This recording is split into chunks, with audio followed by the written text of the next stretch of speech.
God for thee. God, keep our land glorious and free. O Canada, we stand on guard for thee. O Canada, we stand on guard for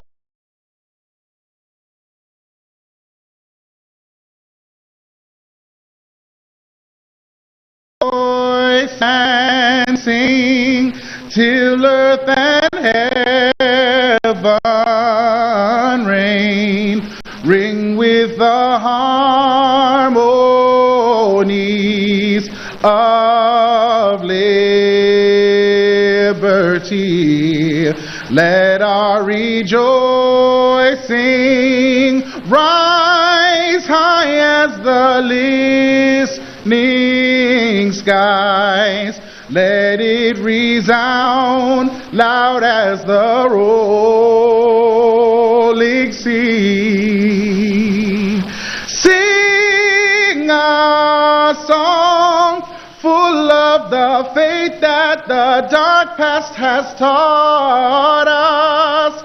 Sing a song full of the hope that the present has brought us. Facing the rising sun of our new day begun, let us march on till victory is won.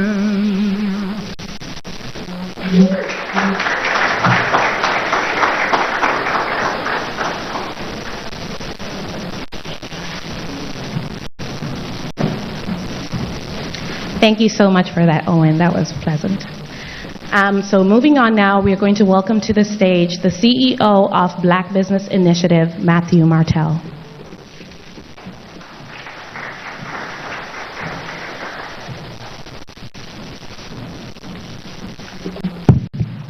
Hi everyone, how's it going? Good. Okay, how's it going? Good, okay, great. Yeah, this, I don't know if this is going to be the part that Otney was talking about buckling up for, but we'll go through it. So thank you everyone so much for joining us today. As Otney mentioned, my name is Matthew Martell, the CEO of the Black Business Initiative, as well as Businesses Jam and Youth Charity. I'm truly honored to welcome you to the Unlocking Economic Development Through Youth and Entrepreneurship Breakfast with our esteemed guest, His Excellency John Mahama. Today we gather to explore the critical role that youth entrepreneurship plays in driving economic growth. And as CEO of the Black Business Initiative, I take immense pride in the work we've accomplished over the years. So we stand, as was mentioned, as the longest serving Black business development organization in Canada. And we've served organizations across Canada for that entire time. So our mission is clear. We aim to positively influence Black business culture, and we do that by promoting and supporting the growth of Black-owned businesses. We're passionate about providing the tools necessary for individuals to achieve financial independence, improve their standard of living, and expand their career opportunities. I also want to give a special recognition to our COO, Shiadza Jones, as well as my amazing executive assistants somewhere, probably working away, Shiadza Nema, Amber Gross, and Precious Famalusi, as well as the broader team, including Maureen, the manager of Businesses Jammin', our staff, and our board. So in closing, I'd like to express my gratitude once more and wish all of you an enjoyable and insightful session. All of the work that went into planning, the food, the singer, Owen Sound, that was amazing. And really it takes a lot of effort to pull something like this together. So again, I really appreciate my team. I appreciate everyone's time here today. And I hope that you get a lot of value from the words that His Excellency John Mahama will say today. Thank you.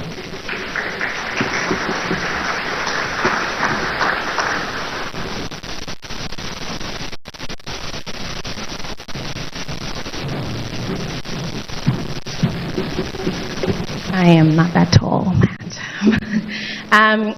So we're just going to go ahead and move along by getting remarks from the Black Business Initiative Board Chair, Joe Paris.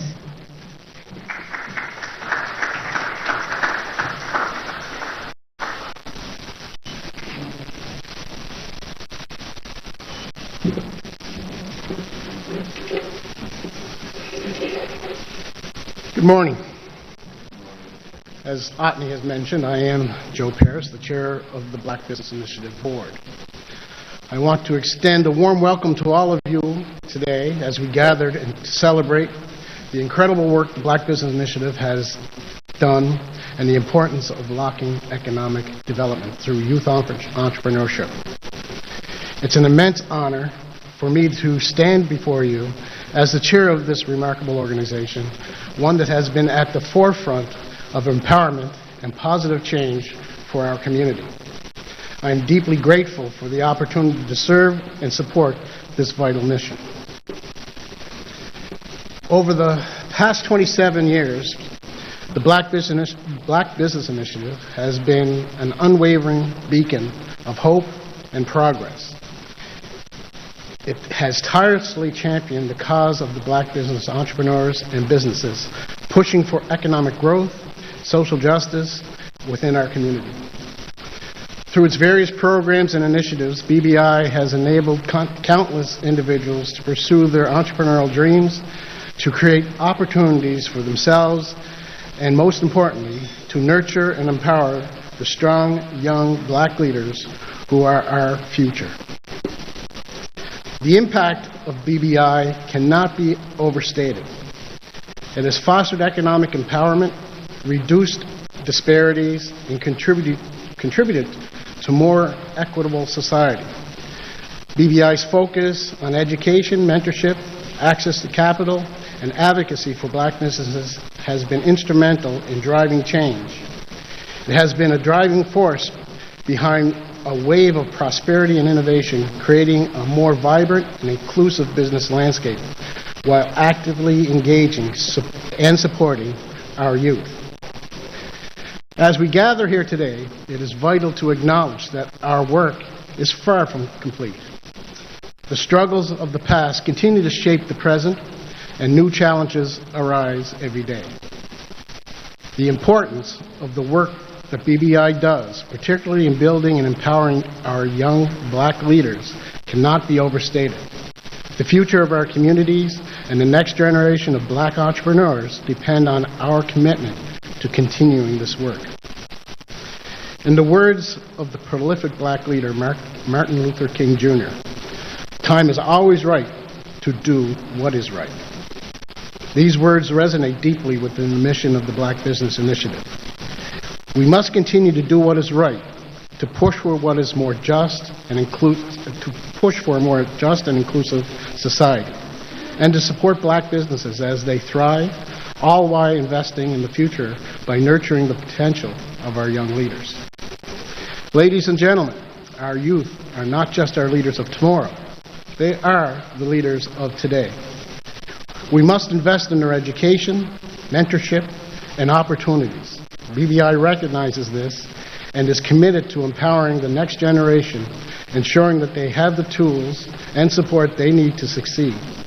Our young black leaders are innovators, advocates, and visionaries, and they hold the key to our future we envision.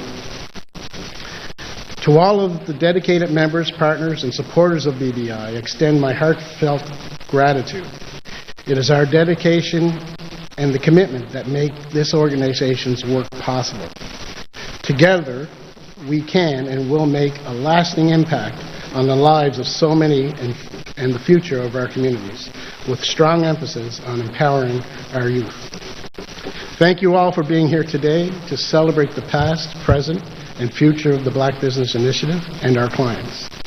Our presence and support are invaluable. Your presence and support are invaluable. And I look forward to an incredible progress we will achieve together, alongside the bright young leaders who will shape our future. Our journey continues, and together we will leave a lasting legacy of progress and empowerment. Thank you, and enjoy today's activities.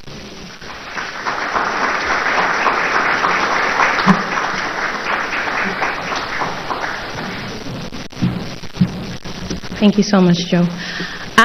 The time has arrived for something that we did promise you, which is food. I'm sure people are starving at this point. So we'd like to invite you to start going ahead to serve yourself with the hot buffet that we have. But before we do that,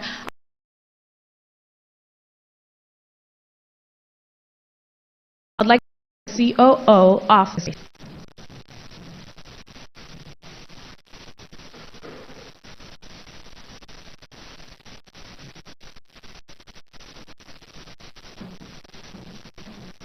Good morning to you all. Very grateful for the opportunity to be able to say grace for the food that we're about to eat, and many thanks to the Weston Nova Scotian for food. All right, if we may bow our heads down and pray, please. Heavenly Father, we thank you for today. We thank you, Lord, for this time that we have to come together, oh God, for a morning of learning, of sharing, of networking, and of inspiration. We ask, O Lord, that this may be a time of great wisdom where we all get to learn and share with one another, O Lord. And ask, O God, that you may use each and every one of us as a vessel for learning and sharing with one another, O God, so that we may be able to use what we take, O God, from this morning to grow our youth entrepreneurs, to grow our businesses, and to continue to just expand in everything that we do. For the food that is before us, we ask that you may bless it to our bodies and to your service. In Jesus Christ's name we pray. Amen.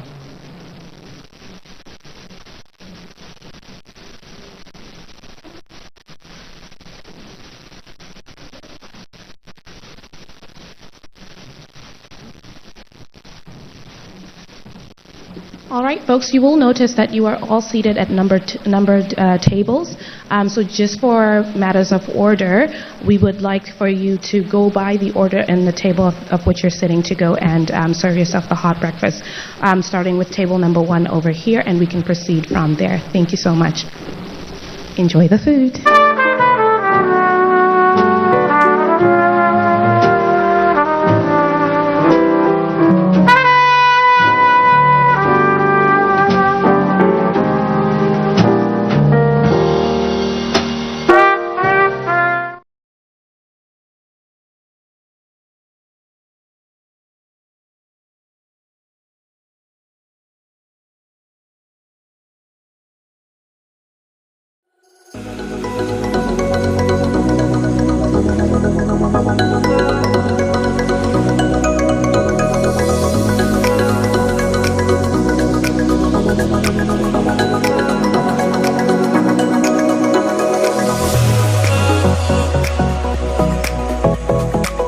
It's a very interesting exhibition. It tells the story of the black communities in Halifax, the North American continent, and I had known about Halifax, but I get a deeper understanding of everything, seeing the role that the black people played in the First World War, Second World War, and also the discrimination and racism that they face. This is an eye-opener, and I'm glad that I was able to come to the Black Cultural Center.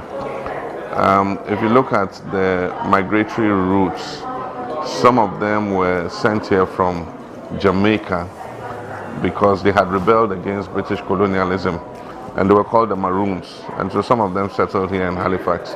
Others were brought from America because they wanted freedom, and slavery was still prevalent in America until the American Civil War took place. So some migrated to Halifax, and they've built a thriving community here, well respected, and I think that the resilience of the black community here is an example to Africans everywhere in the diaspora. Kente has become the symbol of the African wherever he finds himself in the world, and we must be very proud of our Kente cloth. The fact must be something that we continue to preserve. I know that in places like China they've tried to mass produce it, but you will never get an authentic Kente cloth unless it is woven properly, especially when you get it from the Kente weavers in Ghana.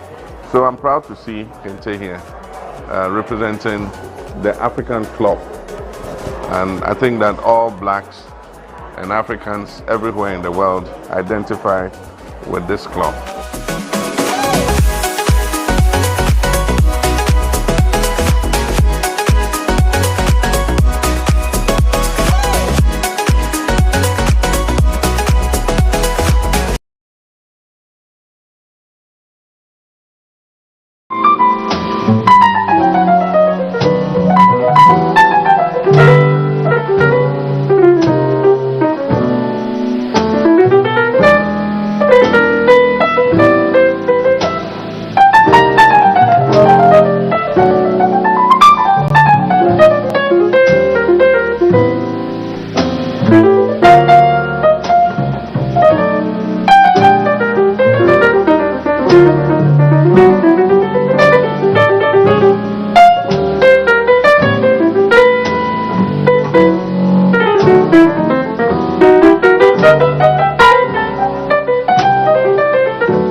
morning again, everybody.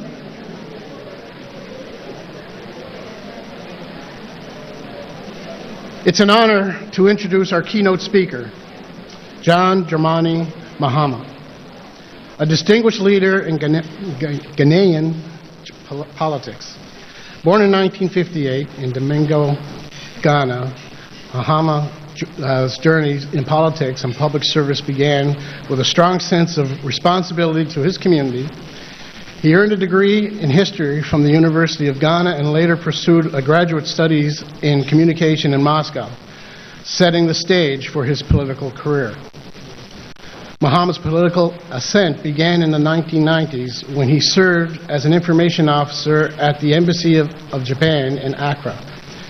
He later became a respected member of the National Democratic Congress and served in various ministerial roles, including Minister of Communication and Minister of Foreign Affairs. In 2012, he assumed the presidency, and during his tenure, he championed education, healthcare, and infrastructure development, notably launching the free senior high school program. His commitment extended beyond Ghana's borders as he chaired the Economic Community of West African states, playing a pivotal role in addressing regional political crises and promoting stability. Though his presidency ended in 2017, Mahama remained an influential figure in Ghanaian politics. In 2020, he ran for re-election as the NDC's presidential candidate, emphasizing his enduring dedication to public service.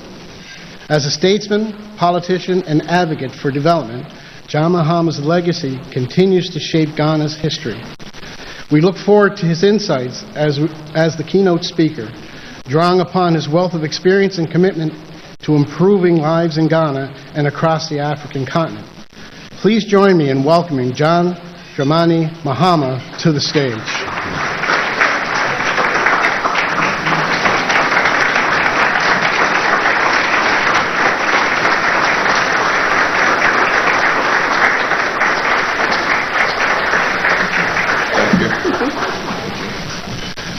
Thank you very much, my nephews and nieces.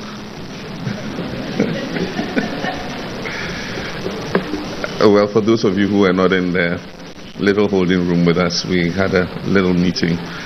And I have a young student there from New Brunswick who called me Uncle John. And after that, everybody who had the chance to speak referred to me as Uncle John. And so you all are my nephews and nieces. Thank you very much. Good morning. And I guess this is the best time to talk after everybody has had a sumptuous breakfast. I'll just go straight into the paper I have to present. And I'd just like to say that most of the examples and the experiences I talk about come from Africa because naturally that's where I grew up and have lived all my life. So let me first thank the organizers for the honor of inviting me to the prestigious Black Business Initiative Forum and giving the platform to share some of my thoughts with you. Platforms like this provide incentives for sharing ideas and promoting constructive engagement which can shape the narratives on a wide range of subjects. Entrepreneurship has truly changed the world as we know it. The dizzying pace of progress mankind has made in the past few decades can be attributed to the daring individuals who acted on their innovative ideas, even if they appeared disruptive or unconventional. These courageous individuals challenged the status quo and delivered new products, services, or values that improved our lives significantly. It is no exaggeration to say that their contributions have been instrumental in advancing humanity to where we are today.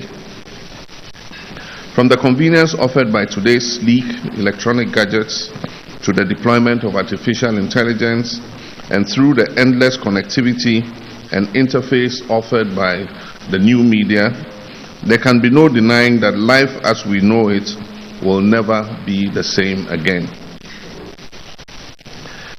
By making our lives better and more convenient, those who offer these revolutionary changes create and earn economic value, create jobs, and in that process transform their communities.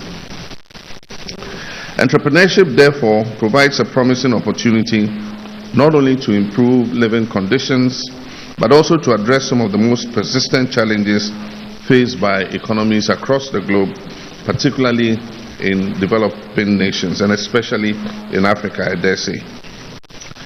I trust that you will pardon me for the focus on the developing world, especially Africa. I emphasize developing countries in Africa because we have quite peculiar challenges that require urgent resolution. Though a keen follower of global events and history, I'm African after all, so I have more familiarity with the continent. Also, being one of the contemporary African leaders, I'm quite passionate about the problems hobbling the progress of our continent and therefore seek ways to unshackle our potential. And one such major challenge facing Africa is what we call the youth bulge. Globally, the youth population is estimated at 1.5 billion. Of the 620 million that are deemed employable, 90% of this live in developing countries. And in my own country, Ghana, the term youth refers to young people typically between the ages of 15 and 35. Ours is a relatively young population with almost 60% of them under the age of 35. The share of young people not in employment, education, or training constituted about 23.7% of the population as of 2022, which translates into approximately 2.5 million young people in a population of 29 million. On the one hand, and in an ideal sense, a youth bulge or a fast-growing youth population should offer hope by way of a demographic dividend, which simply assumes that millions of energetic and intelligent young people should have their potential harnessed in order to catalyze rapid socio-economic growth.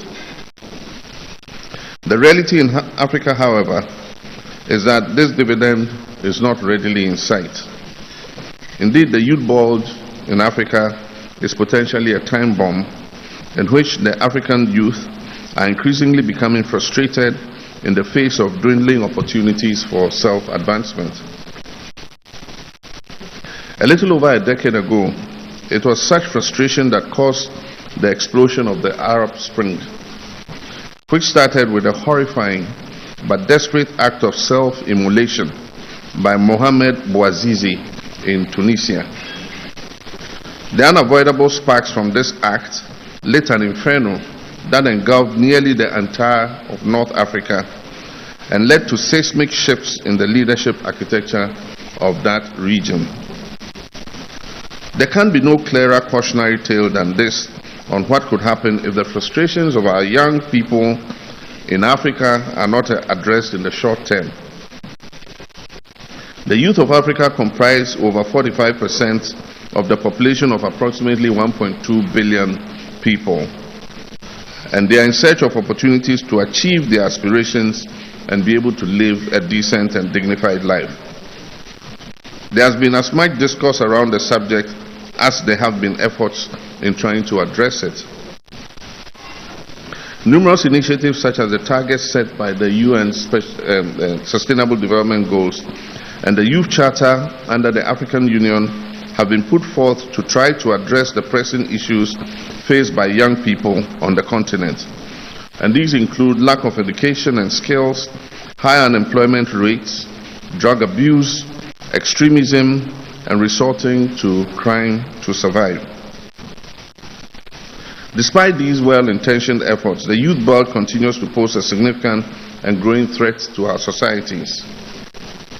Robert H. Schuller put it succinctly when he observed that problems are not stop signs, they are guidelines. There is hope that we can turn this grim situation around if only we look closely at the solutions that stare us in the face and work to activate them. Entrepreneurship offers an outlet for unleashing the potential of our young people and promoting economic growth. Encouraging and developing the entrepreneurial skills of young people can set them on a path to make a positive impact on the world.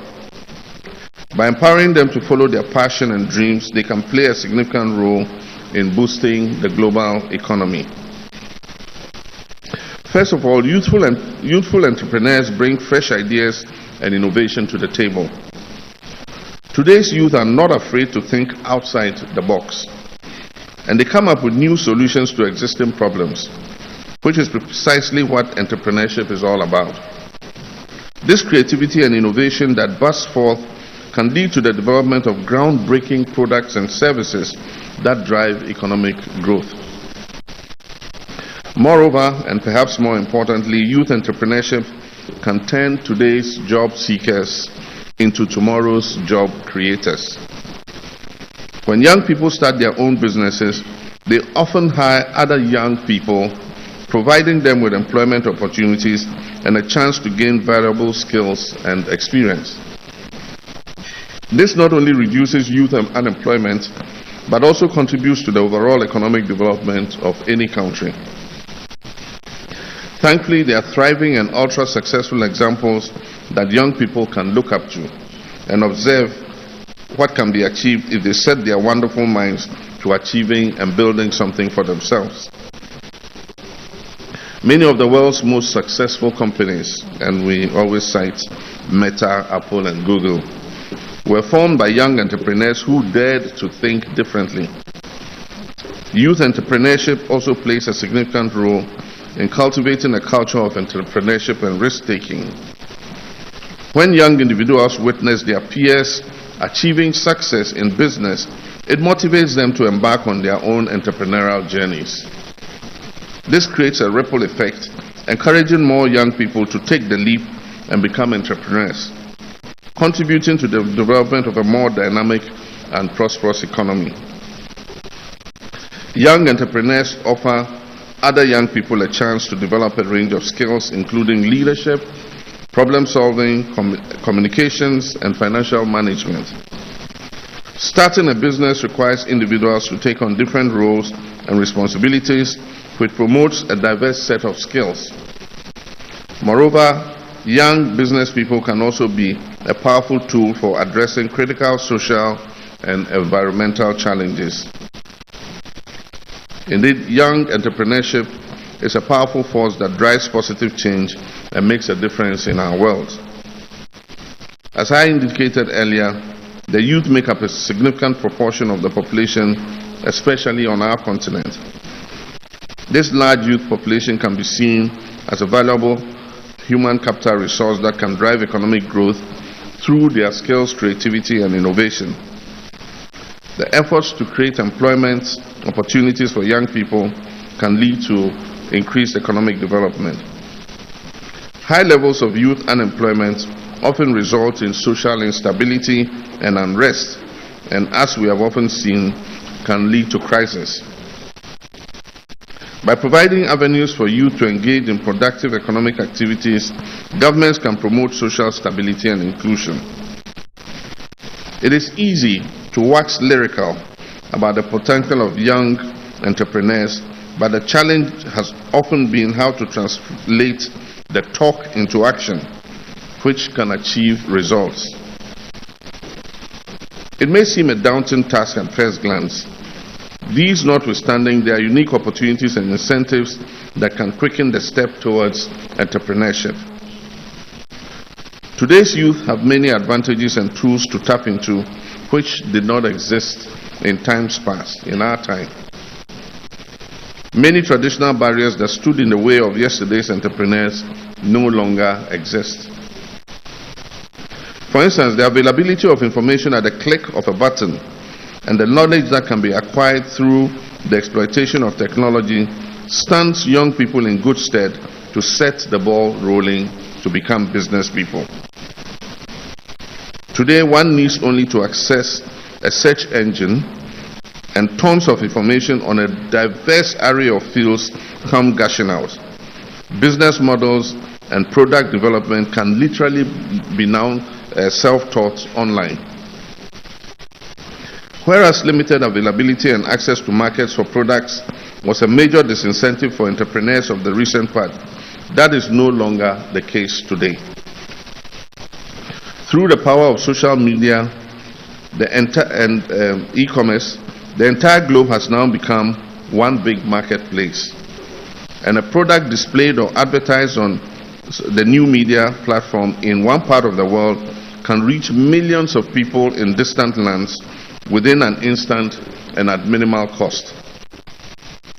This has made it possible for diverse markets to be reached at the click of a button. Africa holds potential in this regard. Available data suggests commendable progress in the deployment of these technologies as a tool for promoting entrepreneurship and business in general on the continent. Increased technology deployment and digital uptake ensured that before COVID-19, Africa was recording the fastest rates of new broadband connections in the world.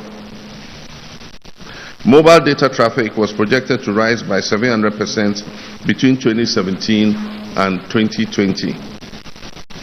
E-commerce was growing in leaps and bounds in Africa, and our population was becoming more and more reliant on online retailing.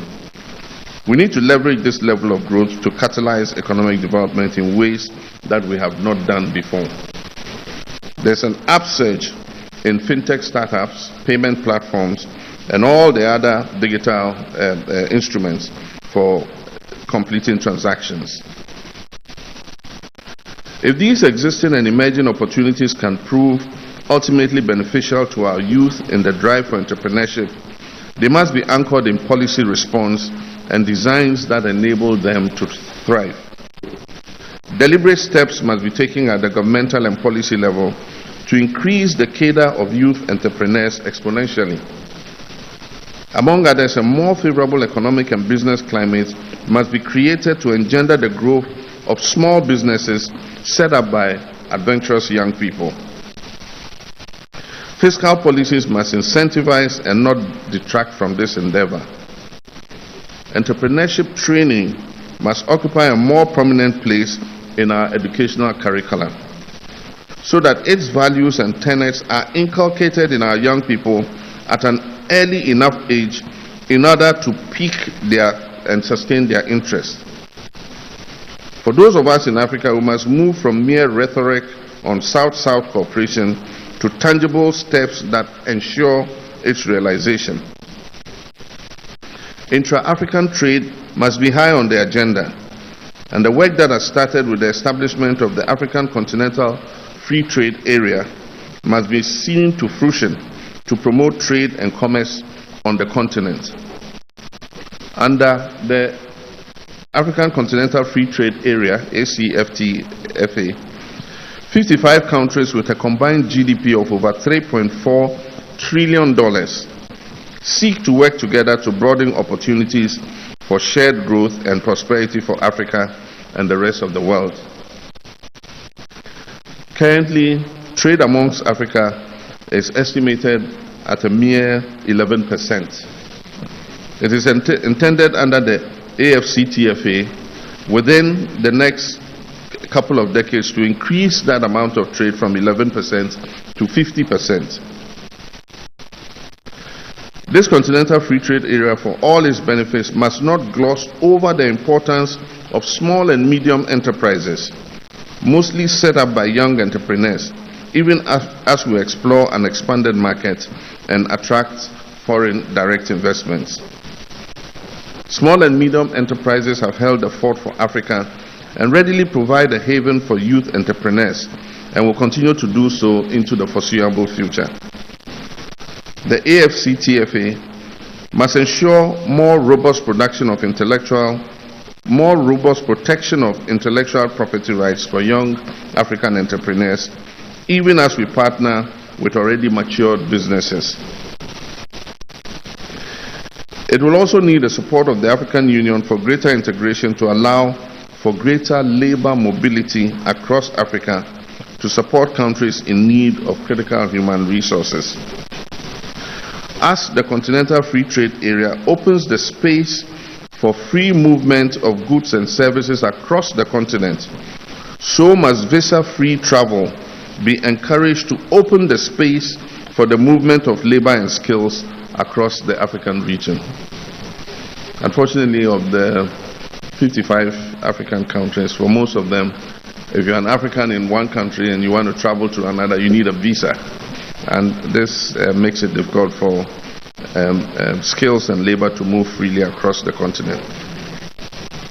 To further create room for more young entrepreneurs to sprout, structural reforms leading to the diversification of our economies and production base and the attraction of investment into industry, agribusiness, the digital sector, and tourism especially, must be accelerated.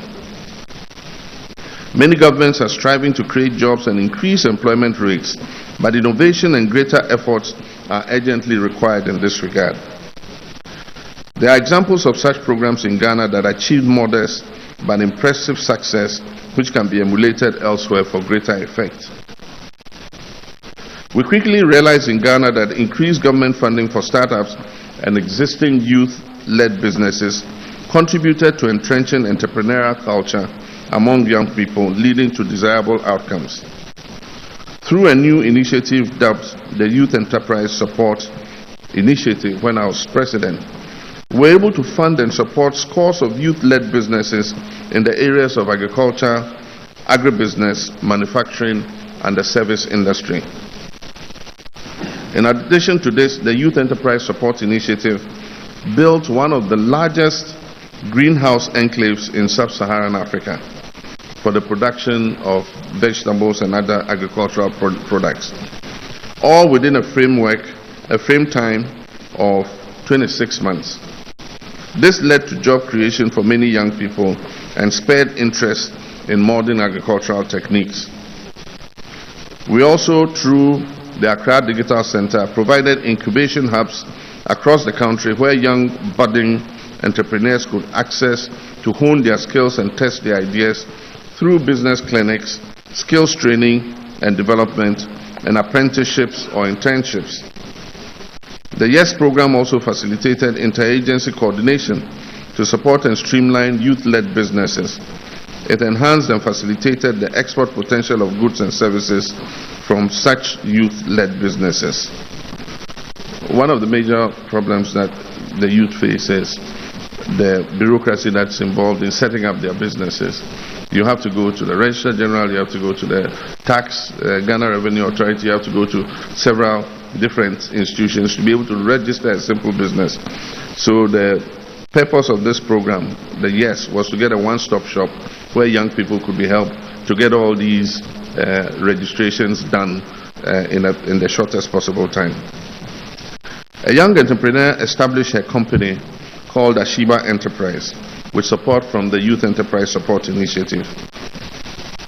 Thanks to this intervention, she was able to increase her production capacity and subsequently hired over 200 women, up from the 45 she had before the program. Ashiba currently exports 6,000 cartons of shea butter of 12.5 kilograms each every quarter to the US, the UK, EU, and other African countries.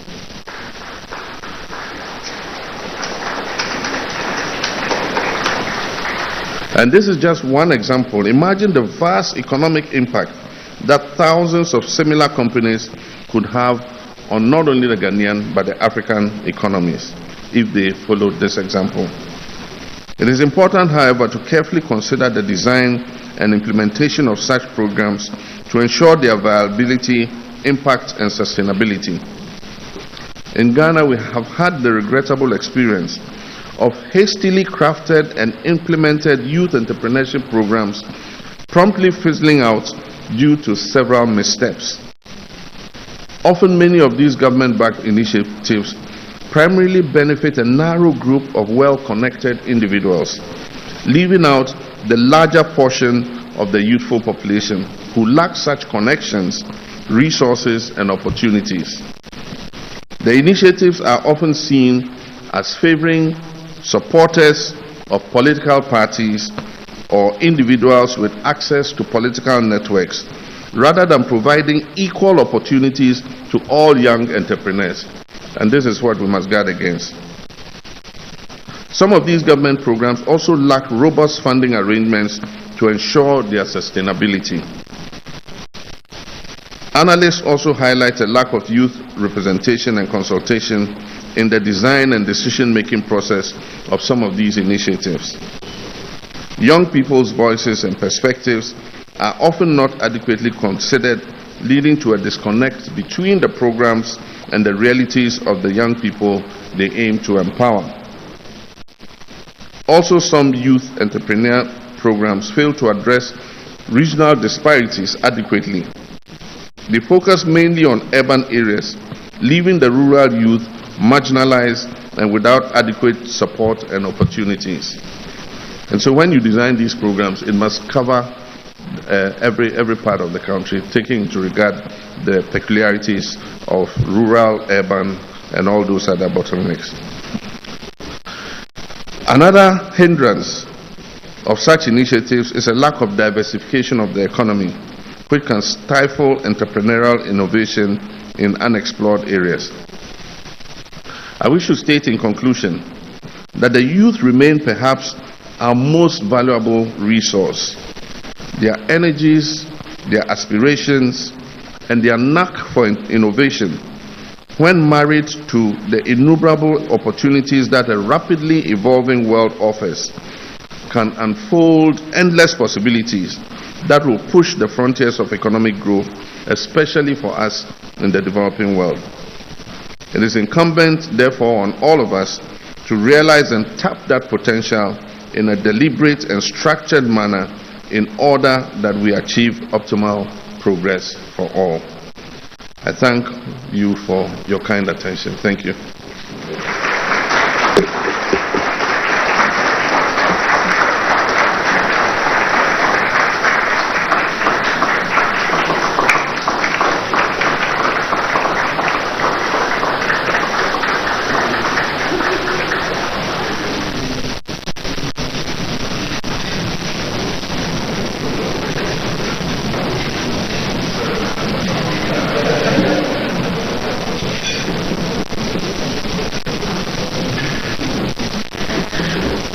Thank you so much, His Excellency John Mahama, for such great insights on the things that are taking place back in the African continent and tying it into youth entrepreneurship here in Halifax as well, because same kinds of topics that you are bringing up are some of the things and barriers that the youth entrepreneurs are also facing here. So thank you so much for the insights there.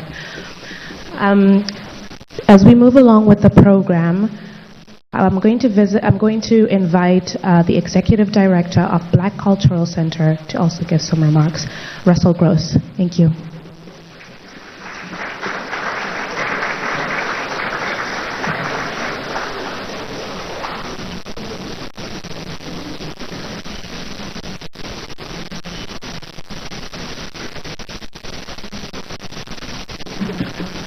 Well, good morning, everyone. Everyone's not awake, it's a breakfast. Good morning, everyone. As mentioned, my name is Russell Gross. I'm the Executive Director of the Black Cultural Center, and just wanted to give a few remarks on the importance of today and what we all took part in today. His Excellency John Mahama is here in our fair province for the first time, and we welcome him here, and your words this morning were inspiring. In particular, I took the quote that you had there, problems are not stop signs, and that should be a testament to all of us. This week here in our province, the University of King's College, Dalhousie University, and the Black Cultural Center have been holding a conference called the University Studying Slavery Conference. And we're so pleased to be able to partner with the BBI and for their support in allowing us to invite His Excellency to our province. And it is a strong power of partnership between our organizations. And it's through that partnership of our organizations that we can make our community stronger, our province stronger, not only culturally but also economically. And on behalf of Teresa, Tally, my notes here are reading them off a cell phone, so that's new for me. And the screen, of course, went to sleep. Teresa Rajak Talley, who is the Vice Provost for Equity and Inclusion of Dalhousie, is here, and I'd like her to stand as one of the organizers. And of course, we also were partnered with the University of King's College, the President and Vice Chancellor, Bill Leahy, who couldn't be here this morning, but on his behalf and behalf of the Black Cultural Center, once again, we thank you for your attention this morning. We thank you for participating in this wonderful event. And, you know, there's so many great messages that we can learn from what was shared with us this morning. You know, our youth are our future, and, you know, economic development and business growth is the key for us to have sustainable communities. So again, enjoy the rest of your day, and thanks once again for your support in being at this special event.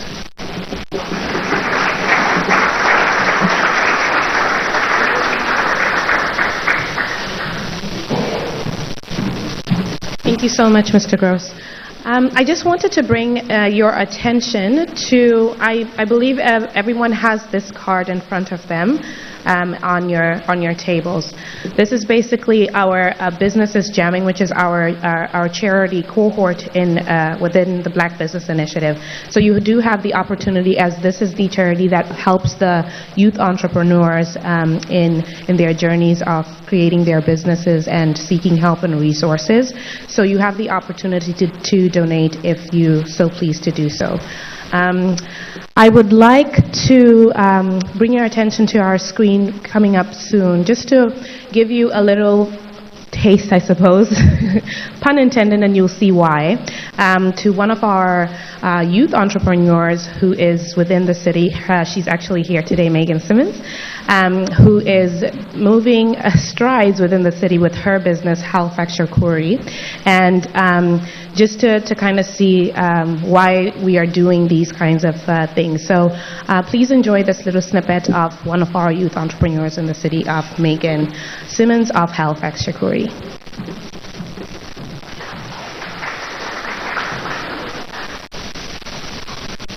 Simons. I am the owner and founder of Halifax Charcuterie, a local small business that provides customizable, convenient, accessible charcuterie boards. So at Halifax Charcuterie, we provide charcuterie boards, traditionally so meat, cheese, fruits. Then also recently we launched butter boards, which are more savory, and then dessert boards, which are more sweet. So Halifax Charcuterie started just with a few girls' nights in 2021 and has grown into a full-blown business in March of 2022. I'd recommend the Halifax Charcuterie experience because I'm able to provide something that's going to definitely please your palate, that's going to be aesthetically pleasing to the eye, and I'm providing you with that feel-good luxury experience at home. So you're able to enjoy, you know, this spread of cheese and meats and fruits. You know, there's something on there for everybody. I promise you there's at least 3 things anybody can eat on the board at any time. So that's really what I like to provide to people, is that feeling. You know, everybody likes to feel good and maintain that feeling. I think that's exactly what we provide at Halifax Charcuterie. Being a Black woman in charcuterie has been good. It's been nice to be able to bring something to the communities that I don't think was there before. To my knowledge, I'm the only Black woman-owned charcuterie business in the province, at least. And I've recently gotten into the wine industry and wine education, which my goal is to forge a path for others who look like me and are from my community to also get involved. And that's the reason I started the business, is because people like me should be able to enjoy charcuterie without any kind of judgment or feeling like they can't ask questions. So my goal is to, you know, let other people know that look like me, you can eat this, try this, you know. That's been probably one of the most rewarding parts, is bringing it to my community and then being comfortable enough to ask me and trust me with their food and to give them something that I know they're going to enjoy.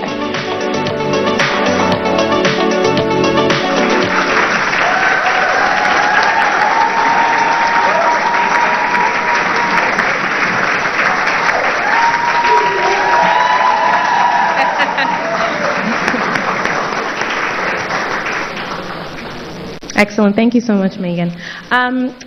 Just before we wrap up, I do want to take some time to just acknowledge our sponsors today: Nova Scotia Community College, Natural Butter Bar, Halifax Airport, Halifax Chamber of Commerce, Port of Halifax, and McDonald's. Thank you guys so much for being able to sponsor and let us be able to have such an amazing event today. Before we wrap up, I do want to take the time to present a little token of appreciation to His Excellency John Mahama.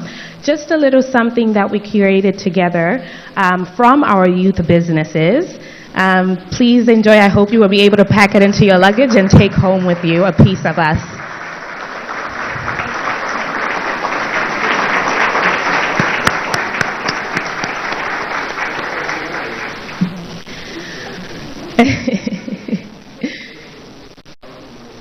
Oh!